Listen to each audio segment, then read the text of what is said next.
Okay, you mentioned kind of the European title is one belt that's missing so far. Is it the logical next step for you? Because you're on the brink of a world title fight last year and injuries and what have you. But do you feel okay to be fighting for the European title? Yeah, definitely. I think it's a title. It's a title that I haven't won. So yeah, it's a prestigious title. It's a title that I'd love to own, and one day look back and say I was European champion before I became world champion. So I think I'm going through the logical steps. I've won the Commonwealth. I won the British. Next step's the European. It hasn't got in the way of anything else, any other plans. Um, it's a great fight. It's not a meaningless fight. I'm not just fighting for the title.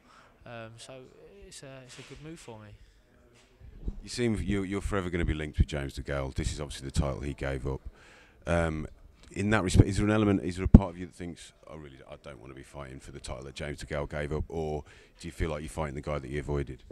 Yeah, that's pretty much that's what it is. You know what I mean? It's not a personal choice. If I had to choose between the two titles he had, I probably would have gone with the European title.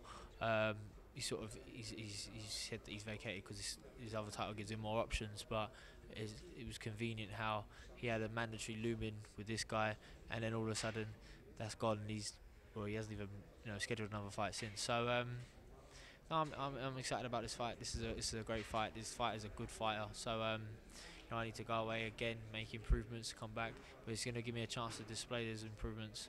Um, and it's on a big bumper card in Wembley in London. So I like that place, and it's a good card as well. There's some good fights on. So it's going to be great. You straight after Christmas, January, you're trying to tell people come and watch me box, and like their hands are in their pockets. It's tough, but they're going to look at this card. They're going to look at you know the fight I've got and the other fights that are on the bill, and they're going it's an exciting fight. I truly believe it'll be a huge show.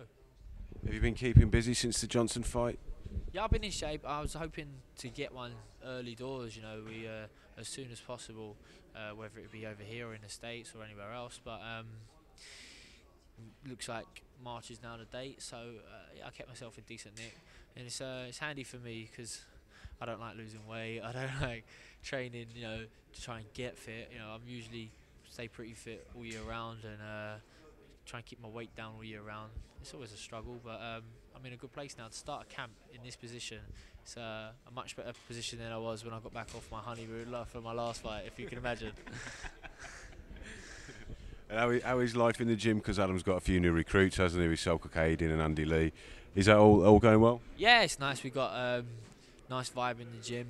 We got some new coaches down as well. Paddy's in the gym. Fitzpatrick's gym, and we got Darren Chan in the gym as well, holding pads, doing conditioning, and then obviously the fighters are in there as well. So we've got a lovely atmosphere in there now, rather than just me and David slugging away and yeah, just trying to get in and out as quick as possible. We're enjoying the gym a little bit more. So it's nice. It's really nice. And having fighters that are scheduled on different fights and fighting at different. They're in different stages of their camp.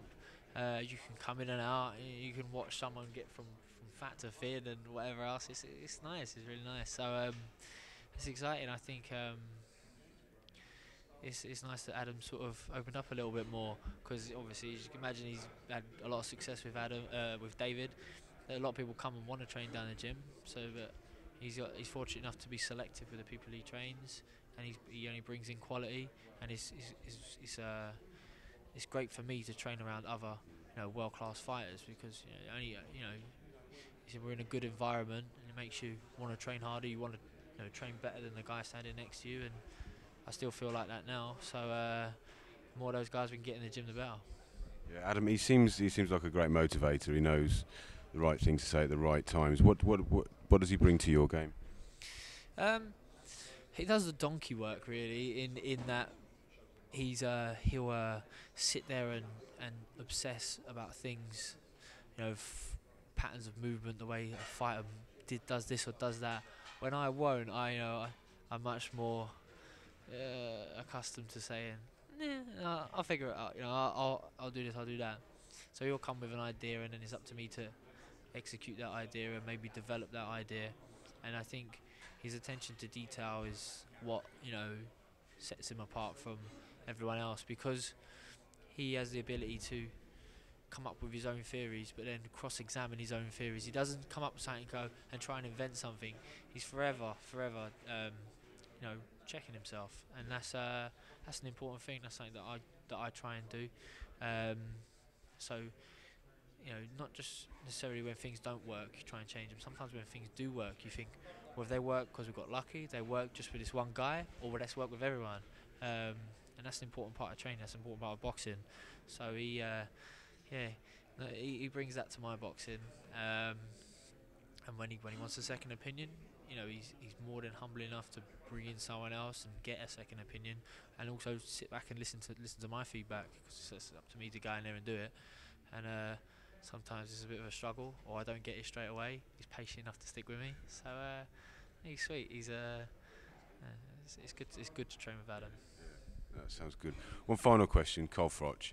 He told us Boxing News recently that he's not going to fight you in the coming year and what have you. You've stated that you'd like to fight. What's your reaction when someone like Carl Froch says, "No, George Groves isn't ready"? He's desperately chasing a Kessler fight, which we know. I think he's documented today it's a big money fight. Makes sense. I don't know what Kessler's thought is behind this, but that's in Cole and his promoter are just trying to dismiss any other comers, because this is the fight they're concentrating on. I mean, the fact that he's got a mandatory looming with someone else, and he's got people like me saying we'll have a crack, and he's dismissing us as well. It's boxing. I ain't gonna take it personally. It doesn't bother me. I just state that I'd like to fight for a world title, and people say who and when, and I say, well, I want to fight people now, and I say Carl Froch would be a great fight. It would be a great fight for British boxing. It'd be a huge fight, and I think I'm more than capable. He sort of banded me and Digal in the same breath, and I don't think that's fair on me. I've already beat him, and he's also said that he'd rather box Digal, and I thought, well, now you're showing your true colours there, Carl, because you're choosing the guy who's been beat. That makes no sense to me at all. I'm the one who's boxing well and taking the tough fights and progressing. So, I think it's a fight that could happen. He's definitely certainly going to be fighting Kessler first. And if he comes through that and still wants to fight, I hope he gives me a chance, because he was a victim when he didn't manage to get his fight with Calzaghe. This is different, because this is a fight that he can do well from. He can get respect from beating me, and he can also earn good money, and it'll be a huge fight for British boxing. So it's a logical fight for him, I think. Let's hope he gets through Kessler. Brilliant. Get involved with all the best boxing banter at our forum, and that's forum.boxingnewsonline.net.